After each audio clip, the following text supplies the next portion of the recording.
A ironia é que, quando tomarmos a atitude adequada, quando tivermos adquirido a atitude mental de um trader e conseguirmos permanecer confiantes face à constante incerteza, o trade será tão fácil e simples como pensávamos que era quando demos os primeiros passos. Então, qual a solução? Precisamos aprender a ajustar as nossas atitudes e convicções sobre o trade de tal modo que consigamos transacionar sem o mais pequeno medo, mas ao mesmo tempo manter em funcionamento uma estrutura de referência que nos impeça de nos tornarmos imprudentes. O objetivo deste livro é precisamente ensinar isto. À medida que avançamos na leitura, gostaria que mantivesse uma coisa em mente. O trader de sucesso em que se pretende transformar é uma projeção futura de si mesmo na qual tem que se transformar crescendo. O crescimento implica expansão, aprendizagem e criação de um novo modo de se exprimir. Isto é verdade mesmo que já seja um trader de sucesso e que esteja a ler este livro para ter ainda mais sucesso. Muitas das novas formas em que irá aprender a exprimir-se entrarão em conflito com as ideias e convicções que hoje defende acerca da natureza do trade. Pode já conhecer ou não algumas dessas convicções.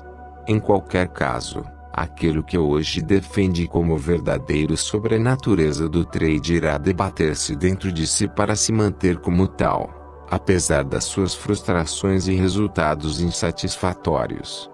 Estes argumentos internos são naturais. O meu desafio neste livro é ajudá-lo a resolver estes argumentos o mais eficientemente possível.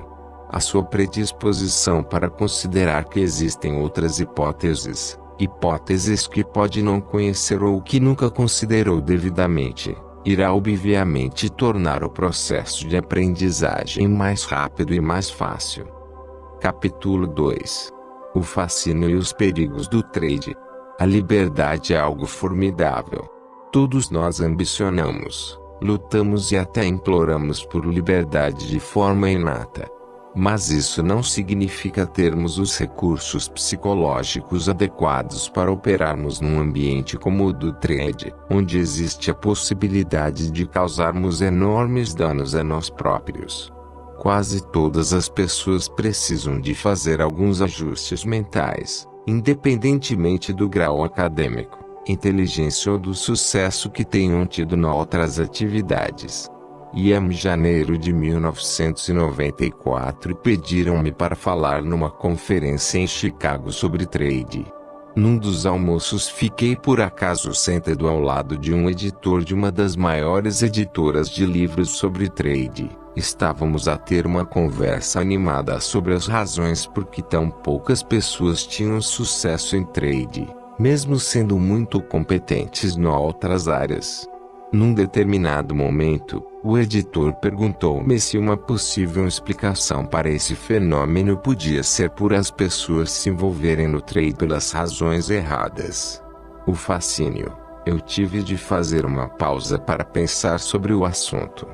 Concordo que muitas das razões que motivam as pessoas a entrar no trade, a ação, a euforia, o desejo de sucesso, uma certa vaidade nos ganhos ou autocomiseração nas perdas, criam constrangimentos que irão, em última análise, prejudicar o desempenho de um trader e o seu sucesso global. Mas a verdadeira atração subjacente ao trade é muito mais elementar e universal.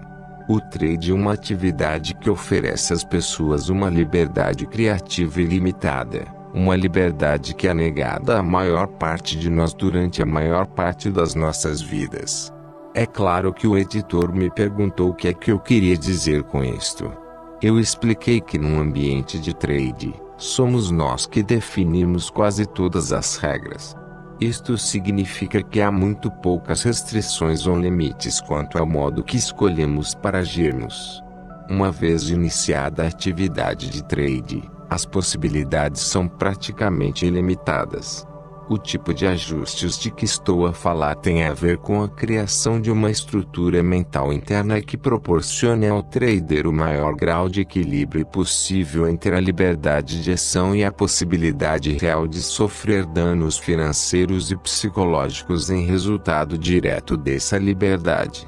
Criar uma estrutura mental pode ser extremamente difícil, especialmente se aquilo que queremos implantar na nossa mente entra em conflito com aquilo em que já acreditamos. Quem quer ser trader tem de estar preparado para enfrentar a dificuldade de criar uma estrutura adequada que conte invariavelmente com a resistência mental das convicções que se começam a desenvolver nas primeiras fases das nossas vidas. Todos nós nascemos envolvidos num determinado ambiente social. Um meio social, ou ambiente, seja uma família, uma cidade, uma região, um país, sugere a existência de uma estrutura. As estruturas sociais são constituídas por regras, por restrições, por limites e por um conjunto de convicções que se tornam um código de comportamento que limita a forma como as pessoas dentro dessa estrutura social podem ou não expressar-se. Além disso, a maior parte das limitações da estrutura social foi estabelecida antes mesmo de termos nascido. Por outras palavras, quando aqui chegamos, a maior parte da estrutura social que governa o nosso comportamento individual já estava consolidada e bem arraigada. Não é difícil perceber porque a necessidade de uma estrutura numa sociedade e a necessidade dos indivíduos expressarem a sua própria individualidade pode entrar em conflito. Todas as pessoas que pretendem dominar a arte de trader enfrentam exatamente o mesmo tipo de conflito elementar. Pense numa característica que seja comum a todas as crianças, independentemente do local, da cultura ou da situação social em que nasceram. A resposta é curiosidade. Todas as crianças são curiosas. Todas as crianças anseiam por aprender. Poderiam ser descritas como pequenas máquinas de aprendizagem. Consideremos a natureza da curiosidade. No seu nível mais elementar, é uma força. Mais especificamente, é uma força gerada internamente. O que significa que não há qualquer necessidade de motivar uma criança a aprender o que quer que seja. Entregues a si mesmas, as crianças vão naturalmente explorar o que as rodeia. Esta força inata gerada internamente parece ter a sua própria agenda. Por outras palavras, muito embora todas as crianças sejam curiosas, nem todas as crianças são naturalmente curiosas sobre as mesmas coisas. Há alguma coisa dentro de nós que dirige a nossa atenção para certos objetos ou tipos de experiências, em detrimento de outros. Mesmo os bebês parecem saber o que querem e o que não querem. Quando os adultos se deparam com a expressão de personalidade de um bebê, ficam normalmente surpreendidos. Partem do princípio que os bebês não têm nada dentro deles que faça deles quem são. De que outro modo poderiam os bebês exprimir a sua individualidade a não ser pelo que lhes atrai ou repele? Chama esta orientação a força das nossas tendências naturais. As tendências naturais são tudo aquilo por que sentimos um interesse natural ou entusiástico. O nosso mundo é grande e diversificado e oferece a cada um de nós muito para aprender e experimentar. Mas isto não significa que cada um de nós tenha um interesse natural ou entusiástico para aprender ou experimentar tudo o que existe. Há algum mecanismo interno que nos torna naturalmente seletivos. Se refletir um pouco, certamente conseguirá elaborar uma lista de tudo aquilo que pode fazer ou ser, mas pelas quais não tem o mínimo interesse. Da mesma forma, poderá fazer uma outra lista das coisas porque só tem um interesse mínimo. Finalmente, conseguirá elaborar a lista de tudo aquilo porque tem um interesse entusiástico. É com trema claro que as listas vão sendo mais reduzidas à medida que os níveis de interesse aumentam. De onde vem o interesse entusiástico? Na minha opinião pessoal é que vem do nível mais profundo do nosso ser, do nível da nossa verdadeira identidade. Vem da parte de nós que existe para além das características e dos traços de personalidade que adquirimos em resultado da nossa educação e formação social. Os perigos. E é ao nível mais profundo do nosso ser que existe o potencial para o conflito. A estrutura social em que nascemos pode ser ou não sensível a estas necessidades e interesses gerados internamente. Por exemplo, alguém que tenha nascido no seio de uma família de atletas de alta competição, pode sentir um interesse entusiástico por música clássica ou arte. Pode até ter capacidades atléticas naturais, mas não ter o mínimo interesse em participar em eventos desportivos. Existe aqui algum conflito potencial? Normalmente, a maioria dos membros de uma família de atletas pressiona os mais novos para seguirem as pisadas dos irmãos, irmãs ou pais. Fazem todo o possível para ensinar os seus métodos e como aproveitar ao máximo as suas capacidades atléticas. Desencorajam outros interesses.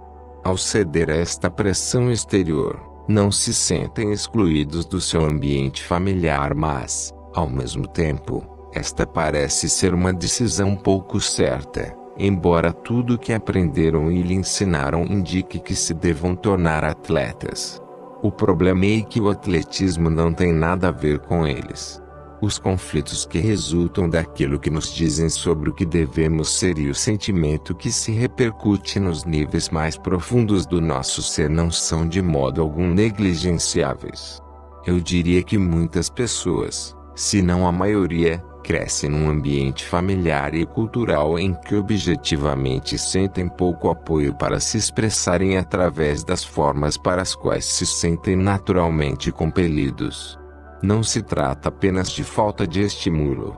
Esta falta de apoio pode ser tão profunda como a negação total de alguma forma particular de expressão.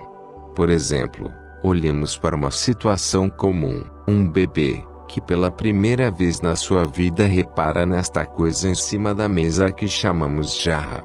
Ele está curioso, o que significa que há uma força interior que o empurra para experimentar esse objeto. Num certo sentido, é como se esta força criasse um vácuo na sua mente que tem de ser preenchido com o objeto do seu interesse. Assim, concentra-se na jarra e, com uma intenção deliberada, gatinha pelo vasto chão da sala em direção à mesa. Quando chega ao seu destino, levanta a mão para se apoiar, põe-se de pé e agarrando-se firmemente à mesa, esforça-se por manter o equilíbrio. Estende então a outra mão para tocar nesta coisa que nunca experimentou. Precisamente naquele momento, houve um grito do outro lado da sala: não toques nisso. Assustada, a criança cai para trás sobre as nádegas e começa a chorar. Obviamente, isto é uma ocorrência muito comum e completamente inevitável. As crianças não fazem a mínima ideia de que se podem magoar ou como a jarra pode ser valiosa. De facto, saber o que é seguro ou não e qual o valor das coisas são importantes lições que a criança tem de aprender. No entanto, há algumas dinâmicas psicológicas extremamente importantes que devem ser aqui ativadas e que têm um efeito direto na nossa capacidade de criar o tipo de disciplina e ênfase necessárias para fazer trade eficazmente mais tarde. O que acontece quando nos negam a oportunidade de nos exprimirmos da forma que queremos ou quando somos forçados a exprimirmos de uma forma que não está de acordo com o nosso processo natural de seleção? A experiência cria uma perturbação. Estar perturbada sugere um desequilíbrio. Mas exatamente o que é que está desequilibrado? Para que alguma coisa esteja desequilibrada, tem de haver em primeiro lugar algum elemento equilibrado de proporções equivalentes. Esse elemento é o grau relativo de correspondência que existe entre o nosso ambiente interior, mental, e o ambiente exterior onde vivemos as nossas vidas. Por outras palavras, As nossas necessidades e desejos são gerados no nosso ambiente mental e são satisfeitos no ambiente exterior.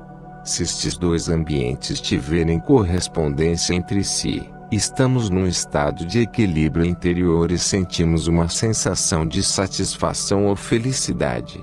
Se estes ambientes não estiverem em harmonia, sentimos descontentamento, cólera e frustração ou aquilo a que normalmente se chama dor emocional. Mas por que é que ao não obtermos aquilo que desejamos ou ao nos ser negada a liberdade de nos exprimirmos como queremos, sentimos dor emocional? A minha teoria pessoal é que as necessidades e os desejos criam vácuos mentais. O universo em que vivemos tem uma tendência natural para não tolerar o vácuo e age para o preencher imediatamente. O filósofo Spinoza disse há séculos atrás que a natureza abomina o vácuo. Experimente aspirar totalmente o ar de uma garrafa e verá que a sua língua e lábios ficarão colados à boca da garrafa, porque criou um desequilíbrio, um vácuo, que tem agora de ser preenchido. Qual é a dinâmica por detrás da expressão "a necessidade é a mãe de todas as invenções"? O reconhecimento de que uma necessidade cria um vácuo mental que o universo irá preencher com pensamentos inspiradores, se a sua mente for receptiva. Os pensamentos, por sua vez, inspiram um movimento e ação dos quais resultará a satisfação daquela necessidade. A este respeito, penso que o nosso ambiente mental funciona em grande medida como o universo. Quando reconhecemos uma necessidade ou desejo, agimos para preencher o vácuo com uma experiência do meio exterior que os satisfaça. Se nos negam a oportunidade de ir atrás do objeto dessa necessidade ou desejo, parece literalmente que nos falta alguma coisa, o que nos coloca num estado de desequilíbrio ou dor emocional.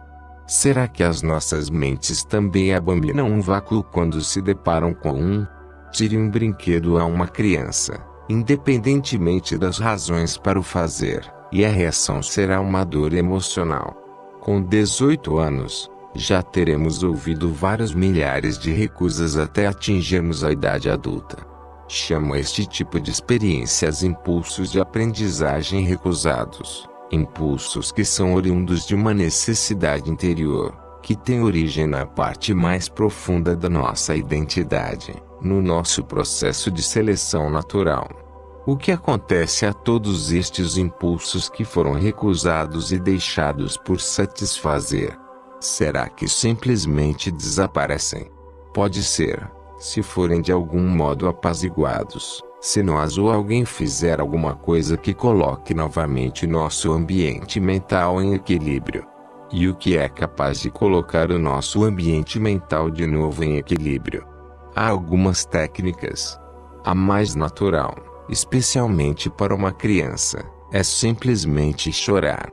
O choro é um mecanismo natural para apaziguar estes impulsos recusados e não satisfeitos. Os investigadores científicos descobriram que as lágrimas são compostas por íons com carga negativa. Assim, seguindo seu curso natural, o choro irá expelir energia com carga negativa das nossas mentes e leva-nos de novo a um estado de equilíbrio, muito embora o impulso original nunca tenha sido satisfeito. O problema é que na maior parte das vezes, não deixamos que os acontecimentos sigam o seu curso natural e os impulsos recusados nunca são compensados, pelo menos enquanto ainda somos crianças. Há muitas razões por que os adultos não gostam que os seus filhos, especialmente os rapazes, chorem e fazem tudo o que podem para desencorajar este comportamento. Há uma igual quantidade de razões por que os adultos não explicam às crianças por que são obrigadas a fazer alguma coisa que não querem. Mesmo que os adultos tentem, não há garantias de que sejam suficientes para compensar o desequilíbrio. O que acontece se estes impulsos não forem compensados? Acumulam-se e normalmente acabam por se manifestar num sem número de padrões de comportamento aditivo e compulsivo. Um princípio empírico muito genérico é: o que acreditamos ter nos sido recusado em criança, pode facilmente tornar-se numa dependência na idade adulta. Por exemplo, muitas pessoas são dependentes de atenção. Refiro-me a pessoas que farão tudo para chamar a atenção sobre si mesmas. A razão mais comum para este comportamento é que acreditam que não receberam atenção suficiente quando eram novas ou então que não a tiveram numa fase importante da sua vida. Em qualquer caso, a privação transforma-se em energia emocional não resolvida que conduz a comportamentos que visam a satisfação dessa dependência.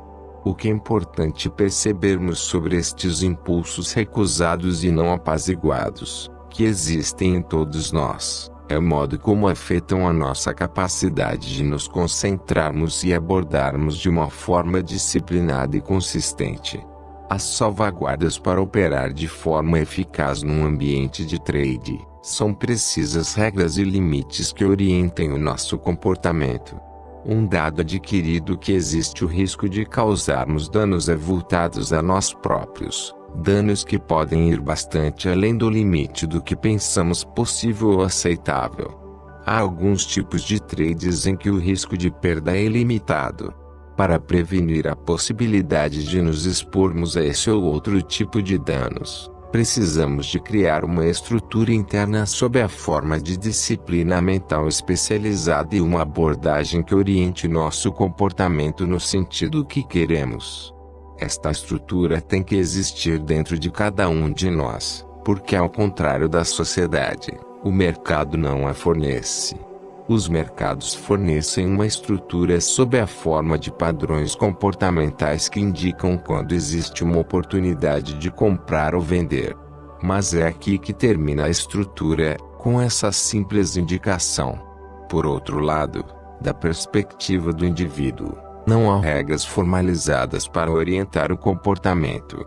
Nem sequer há os conceitos de princípio, mero fim como há em praticamente todas as outras atividades em que participamos.